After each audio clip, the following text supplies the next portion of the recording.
దయచేసి మీరు కూడా మేము అందరం నియోజకవర్గం వాళ్ళు కోరుకుంటా ఉన్నాం, మీకు మంత్రి పదవి రావాలి.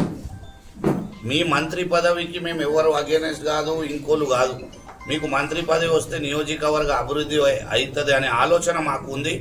మీకు ఖచ్చితంగా రావాలని మేము దేవుడిని కూడా కోరుకుంటున్నాం, ప్రార్థిస్తున్నాం. ఇప్పుడు మా ఎమ్మెల్యే గారికి మంత్రి పదవి వస్తే మా నియోజకవర్గ అభివృద్ధి జరుగుతుంది.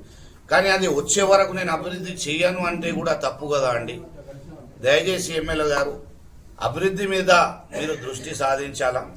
ఈరోజు రైతులు పడుతున్న కష్టం, ఈరోజు నష్టపరిహారం అనేది చాలా, ఈరోజు దాదాపు 25,000 నుంచి 30,000 ఎకరాలు దాదాపు బోధన్ నియోజకవర్గంలో డ్యామేజ్ జరిగింది.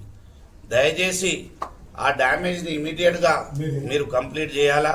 వాళ్లకు ఏదో ఒకటి మీరు ఒక్క ఎకరానికి 10,000 కానీ 15,000 కానీ 20,000 కానీ 35,000 దాదాపు ఎకరానికి ఖర్చు వచ్చింది. కనీసం దాంట్లో సగమైన